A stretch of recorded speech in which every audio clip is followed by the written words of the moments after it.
ووصينا الإنسان بوالديه حملته أمه وهنا على وهن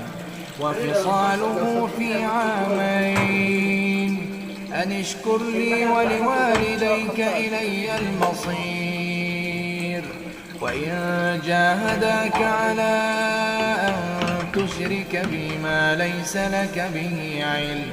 فلا تطعهما وصاحبهما في الدنيا معروفا واتبع سبيل من أناب إلي ثم إلي مرجعكم فأنبئكم بما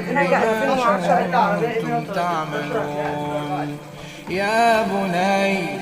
يا بني إنها إن تك مثقال حبة من خردل فتكن